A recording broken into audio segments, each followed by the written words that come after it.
दोस्तों नमस्कार। Word power root system की यात्रा के आज 19वें पड़ाव में आपका हार्दिक स्वागत है। आज हम लोग वर्ड्स की अगली कड़ी में जो पीछे हम लोगों ने चैप्टर पढ़ा हुआ था, चैप्टर नंबर 18, उसके आगे हम लोगों को वर्ड सीखना। एक बात दोस्तों यहाँ पे और ध्यान रखने की है कि वर्ड्स को हमें अंधा अनुकरण किसी भी बुक से या किसी भी चीज़ से अंधा अनुकरण नहीं करना है। अंधा अनुकरण का मतलब जो वर्ड्स हमें याद हैं या हमारे दैनिक जीवन में हैं उनको हमें लिखना नहीं, उन्हें समझना नहीं। उसके लिए कुछ वर्ड्स मैं आपको दिखाता हूँ कि आप ये वर्ड्स, जैसे ये रूट हम लोगों का था नोटस था, तो नोटस जो रूट आपने देखा हुआ था, नोटस रूट में आप ज़रा ध्यान दें कि नोटस रूट में आपने जो सीखा हुआ था उसका मतलब था नोन।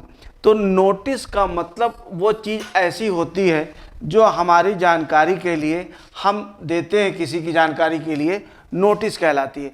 तो नोटिस आपको ये जानना, नोटिस आप जानते हैं, नोट करते हैं हम किसी चीज़ को जानने के लिए करते हैं। कोई चीज़ अगर नोटिस हम करते हैं तो हम अपने समझने के लिए हम उसे देखते हैं। जैसे हम कहते हैं क्या तुमने नोटिस किया कि आज सोहन बीमार था, तुमने नोटिस किया कि आज मनोज बहुत परेशान था। तो नोटिस का मतलब होता है वही नोन से बना हुआ है, नोटिस से बना हुआ है। लेकिन ये वर्ड्स हमको चूंकि पहले से तैयार हैं तो इन वर्ड्स को ज़्यादा लिख करके हमें भीड़ नहीं बढ़ानी है वर्ड्स की। हमें याद करना बस उन वर्ड्स को जो हमारे कॉम्पिटिटिव एग्जामिनेशन के लिए इंपॉर्टेंट हैं और साथ में जिन्हें हम नहीं जानते हैं। अब नोटिस हुआ, नोट हुआ, अगर कोई चीज़ नोटिस करने लायक है तो नोटिसेबल हो जाएगी। नोट डाउन हम करते हैं, चीज़ों को जानने के लिए हम लिखते हैं। तो अगर आप ये नोट डाउन ये समझते हैं कि भाई नोट डाउन का मतलब लिखना होता है तो फिर नोट डाउन अलग से लिखने की आवश्यकता नहीं है। अब आप इसे देखें, समझ का मतलब मैंने आपको बताया था पीक। तो समिट जो होता है, समिट एक्चुअली क्या होता है, चोटी है, और समिट शिखर होता है। समिट का मतलब शिखर वार्ता भी होता है। जैसे हम बोलते हैं सार्क समिट, इसका मतलब क्या हो गया, सार्क शिखर वार्ता। अब आपने जो पीछे वर्ड देखा था करिगो, करिगो का मतलब होता है टू करेक्ट, सुधार करना। तो जो करिजेंट होता है वह शोधक होता है, अर्थात करिजेंट वह पदार्थ होता है जो किसी चीज़ में डाल करके हम उसे शुद्ध करते हैं, करिजेंट का। जैसे अगर हम बात करें चाशनी की, तो चाशनी में तमाम गंदगी होती है। अगर हम चीनी की चाशनी बना रहे हैं तो उसमें तमाम गंदगी होती है, तो उसमें थोड़ा सा फिटकरी का अंश हम डाल देते हैं, तो वो जो गंदगी होती है वो ऊपर आ जाती है, हम उसे निकाल देते हैं। तो जो फिटकरी होता है वो करिजेंट कहलाता है। कई बार दूध भी डालते हैं लोग, खैर, तो वो दूध भी वहाँ पे करिजेंट कहलाएगा। करिजेंडम जो होता है फिर वही चीज़ है, करिजेंडम। करिजेंडम का मतलब भूल सुधार। जैसे अगर मान लीजिए कि आप बुक्स में देखते हैं, आप मैगजीन्स में देखते हैं, आप न्यूज़पेपर में पर डे देखते होंगे कि उसमें अगर मान लीजिए कोई चीज़ गलत छप गई कहीं से, तो उसे अगले दिन बोला जाता है कि भाई इसकी जगह पर इसको पढ़ें, भूल के लिए खेद है। भूल सुधार उसे हिंदी में कहा जाता है और इंग्लिश में उसे हम करिजेंडम कहते हैं। तो करिजेंडम का मतलब वही टू करेक्ट, जो चीज़ करेक्ट की गई होती है, जो चीज़ सुधारी गई होती है, उसे हम करिजेंडम कहते हैं। क्रोनस का मतलब होता है टाइम। क्रोनस का मतलब क्या होता है, टाइम। तो जो एना है, एना एक नेगेटिव प्रीफिक्स है। एना का मतलब होता है, एना नेगेटिव प्रीफिक्स है, ये नेगेटिव प्रीफिक्स है। तो इस पे ध्यान देंगे, अगर कोई चीज़ आउट ऑफ टाइम है, समय के हिसाब से नहीं है, तो उसे हम एनाक्रोनस कहते हैं। तो एनाक्रोनस अगर कोई चीज़ है तो उसका मतलब क्या है, काल विरुद्ध। जैसे बैलगाड़ी आज के समय में एनाक्रोनस है, उसका कोई मतलब नहीं निकलता है, वह आउट ऑफ टाइम है। इस समय अगर उसका बैलगाड़ी का उपयोग किया जाए तो हम बहुत पीछे रह जाएंगे। बैलगाड़ी की जगह पर ट्रैक्टर, जैसे ट्रैक्टर जो काम करता है, वो बैलगाड़ी जो दिन भर में काम करती है, पता चला ट्रैक्टर 1 घंटे में काम कर लेता है। तो बैलगाड़ी अब क्या हो गई, आउट ऑफ टाइम। इसका मतलब आउटडेटेड हो गया, पुराना हो गया, एनाक्रोनस। मेट्रन का मतलब होता है टू मेजर। मेट्रन का मतलब होता है मापन करना। तो आप देखिए जितने मापक यंत्र होते हैं सबके साथ मीटर शब्द का प्रयोग होता है। तो क्रोनोमीटर भी क्या है, एक ऐसा डिवाइस है, एक ऐसा यंत्र है जिसके जरिए हम समय को मापते हैं, अर्थात यह घड़ी है। तो क्रोनोमीटर का मतलब क्या हो गया, घड़ी। क्रोनोमीटर घड़ी, वास्तव में इसका नेविगेशन में प्रयोग किया जाता है, वह क्रोनोमीटर कहलाता है, घड़ी होता है। सिन सिन और सिम का मतलब होता है सिन और सिम, इसका मतलब सिन हुआ, जैसे आपने कन और कम पढ़ा था उसी तरह से सिन और सिम होता है। सिन और सिम का मतलब होता है विद एंड टुगेदर। तो सिंक्रोनाइज ISC और IZD दोनों होता है। तो सिंक्रोनाइज का मतलब होता है कि टू टाइम टुगेदर। अगर दो चीज़ों को, दो घड़ियों को अगर हम सिंक्रोनाइज करते हैं तो उनका समय क्या होता है, एक साथ करते हैं। जब हम तैराकी करते हैं तो उस समय हमारे हाथ और पैर की जो एक्टिविटी होती है उसे हम सिंक्रोनाइज करते हैं, दोनों एक्टिविटीज़ साथ होती है। जब हम दौड़ते हैं तब भी हमारी दोनों एक्टिविटीज़ क्या होती है, सिंक्रोनस होती है, मतलब एक समय पर होती है, एक साथ होती है। सिंक्रोनाइज का मतलब होता है कि एक समय पर करना, एक साथ करना। लॉगस का मतलब होता है साइंस और स्टडी, आप पहले पढ़ चुके हैं। क्रोनोलॉजी का मतलब हो गया कालानुक्रम, इसको हम कहते हैं कालानुक्रम। तो आप देखिएगा कालानुक्रम होता है, जैसे अगर आप जीएस की बात करें तो जीएस में अक्सर लिखा रहता है कि arrange the following Kings chronologically, निम्नलिखित राजाओं को उनके काल क्रमानुसार लिखिए, वह क्रोनोलॉजी है। इसका मतलब हो गया कि study of events in time order, जो टाइम के अनुसार, समय के अनुसार, काल के अनुसार हम घटनाओं का अध्ययन करते हैं, वह क्रोनोलॉजी कहलाती है। क्रॉनिकल जो होता है वो इवेंट्स इन टाइम ऑर्डर, इसे हम घटना चक्र भी कहते हैं हिंदी में। क्रॉनिकल का मतलब होता है इवेंट्स इन टाइम ऑर्डर, अर्थात घटनाएं जो समय के अनुसार होती है उसे हम क्रॉनिकल कहते हैं, टाइम ऑर्डर। ये घटना चक्र हो गया। जैसे मान लीजिए कि अगर हम बात करें कि मई का, तो 1 मई को ये घटना घटी, 2 मई को ये घटना घटी, 3 मई को ये घटना घटी, इनका जो संकलन कहलाता है वह क्रॉनिकल कहलाता है। आगे है क्रोनोग्राफी। ग्राफियन का मतलब होता है टू राइट, ये पहले आप पढ़ चुके हैं। क्रोनोग्राफी क्या हो जाएगा, यह काल लेखन है, काल लेखन। क्रोनोग्राफी क्या है, यह काल लेखन है, यह नाउन हो जाएगा। सिंक्रोनाइज एक साथ करना वर्ब हो जाएगा। अब आप इसे जरा देखें आगे, ध्यान दीजिएगा कि अब मैंने आपको ये बताया था कि देखिए किसी भी बुक से भी अगर हम पढ़ते हैं, जैसे फॉरेन राइटर्स की भी बुक बहुत ज़्यादा आप लोगों के दिमाग में क्रेज होता है, तो किसी दिन हम लोग उस पर चर्चा करेंगे। तो उसकी अंधी दौड़ नहीं, अंधा अनुकरण उसका नहीं करना है। जैसे अगर हम मान लीजिए जनरेटर हमको पता है, जनरेटर का मतलब क्या होता है कि जो उत्पन्न करने, जैसे अगर इलेक्ट्रिसिटी जनरेटर है तो इलेक्ट्रिसिटी जनरेटर क्या करेगा, वो इलेक्ट्रिसिटी उत्पन्न करता है। वास्तव में जो जनरेटर और प्रभु है वो हम लोगों को, जो उसने उत्पन्न किया, सारी चीज़ें उत्पन्न की है, तो जनरेटर हमको पता है तो उसको करने की जरूरत नहीं। जनरेट का मतलब होता है उत्पन्न करना, और जनरेशन क्या है, जनरेशन का मतलब पीढ़ी। जैसे जो हम लोग जनरेट हुए हैं तो ये क्या है, ये पीढ़ी, जनरेशन, अगली जनरेशन, पिछली जनरेशन, यह पीढ़ी कहलाती है। तो एक बार फिर से जरा सा आप देखें, नोटिस, नोट और नोटिसेबल, मुझे नहीं लगता कि बहुत आपको याद करने की जरूरत है, क्योंकि आप इसे जानते हैं। नोटिस आपको मिलती है यानी किसी चीज़ की जानकारी कराने के लिए, भाई ये नोटिस आपको दी जाती है कि इस तारीख को बैच चलेगा, या कहीं से आपको नोटिस आई तो उससे आपको उसके बारे में जानकारी होगी। नोटिस करने का मतलब होता है ध्यान देना, देखना होता है। जो समझने के लिए, जानने के लिए हम कोई चीज़ देखते हैं उसे हम नोटिस, आपने नोटिस किया, आपने ये नोटिस किया, आपने वो नोटिस किया, मैंने नोटिस किया कि कल तुम एब्सेंट थे, तो ये हो जाएगा नोट। नोट हम बनाते हैं, नोट डाउन करना मतलब लिखना भी होता है, नोट का मतलब लिखना भी होता है। नोटिसेबल, अगर कोई चीज़ लिखने योग्य है तो उसे हम नोटिसेबल कहते हैं। समिट, सम्मस, आपने पीछे के लेक्चर में देखा था, सम्मस का मतलब होता है चोटी, तो समिट क्या हो गया, यहाँ पे चोटी या शिखर वार्ता। करिगो, करिगो का मतलब होता है टू करेक्ट, तो करिजेंट क्या हो गया, करिजेंट वह ऐसा पदार्थ होता है कि जो शुद्ध करता है, अर्थात मैं जैसे आपको बताया कि अगर चाशनी में फिटकरी डाल जाता है तो फिटकरी जो होती है वो करिजेंट कहलाती है, क्योंकि वह उसकी गंदगी को निकाल देती है। करिजेंडम भूल सुधार होता है, अर्थात किसी छपने में, किसी चीज़ के बोलने में अगर हम आगे उसका सुधार कर देते हैं तो वही करिजेंडम कहलाता है। रोज़ आप पेपर में देखेंगे तो करिजेंडम दिया होगा, भूल सुधार।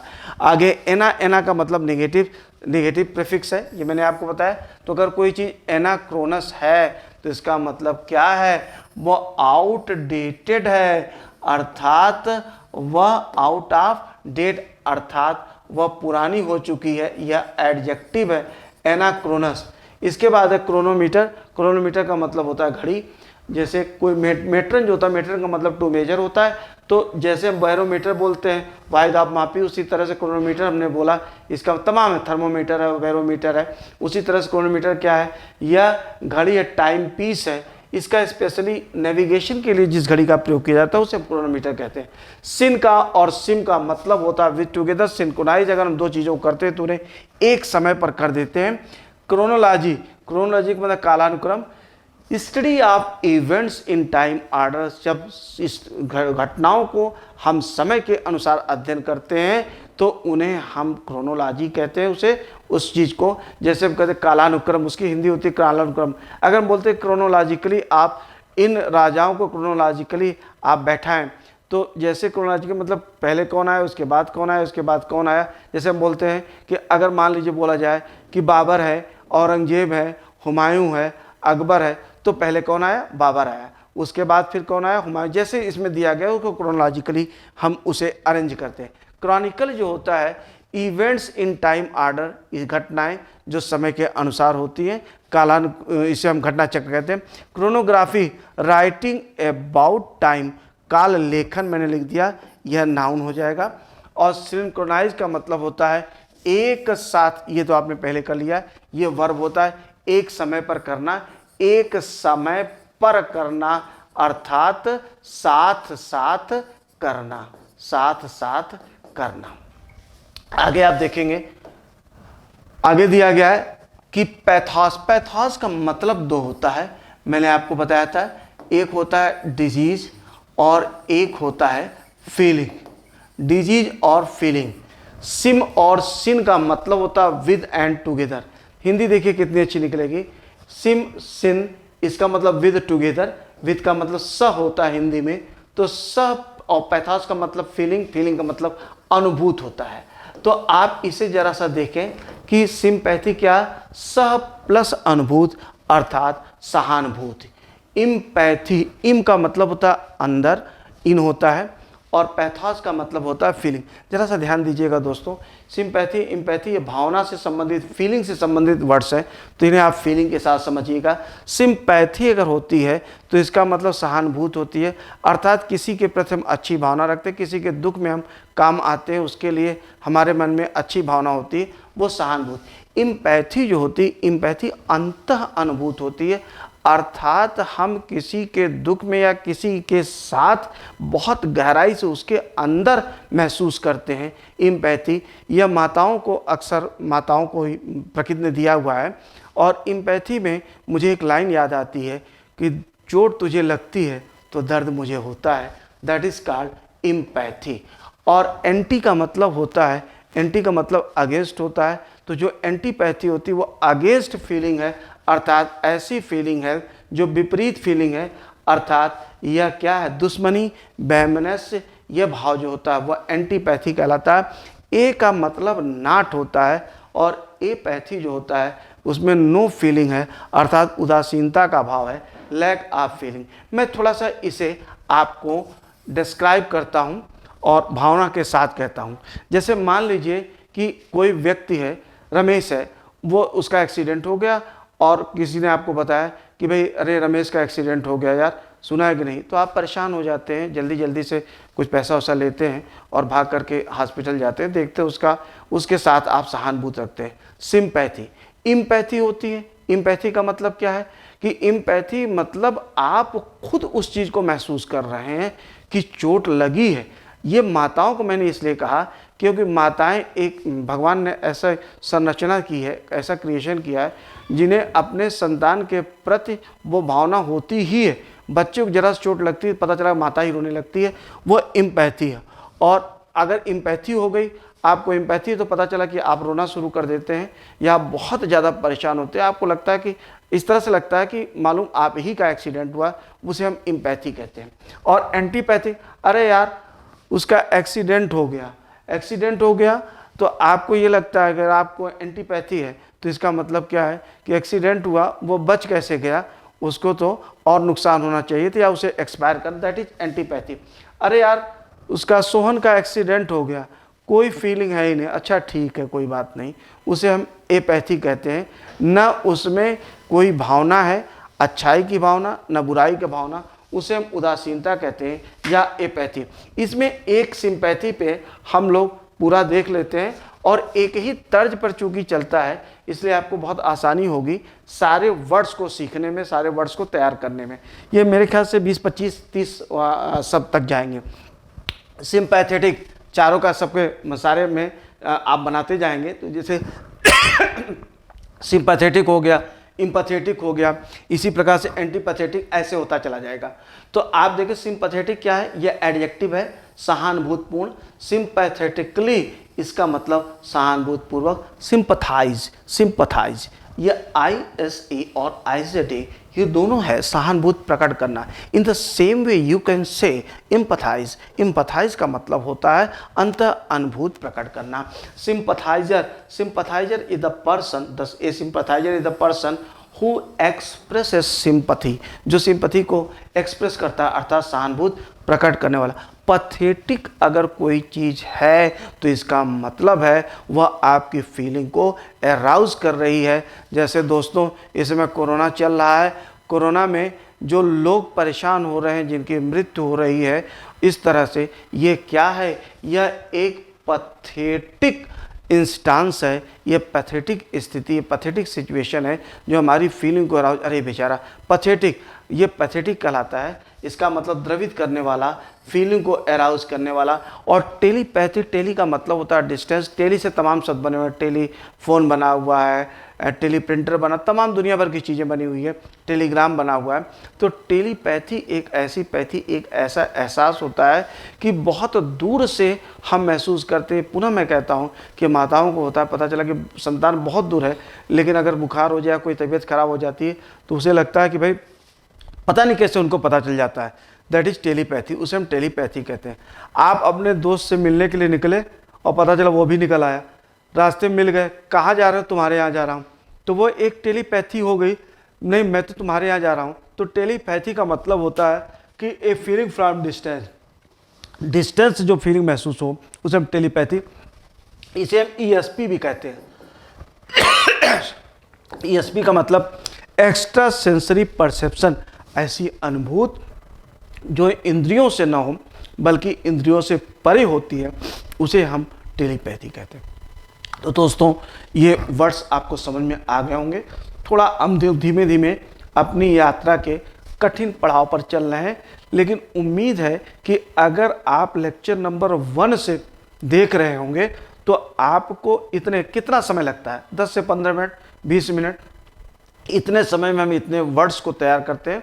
इसको आपको बार बार रिवाइज करना है और ध्यान ये देखना कि रटना नहीं वर्ड्स को, इसे आपको ट्रिक जो मैं बता रहा हूँ उस ट्रिक के जरिए समझ लेना है और उसे दिमाग में रखना है। और ध्यान रखिएगा, जब तक पथ कठिन नहीं होगा तब तक चलने का आनंद नहीं होगा। वह पथ क्या, पथिक कुशलता क्या, जब राह में बिखरे सूल न हो। नाविक की धैर्य परीक्षा क्या, जब धाराएं प्रतिकूल न हो। बहुत बहुत धन्यवाद, नमस्कार।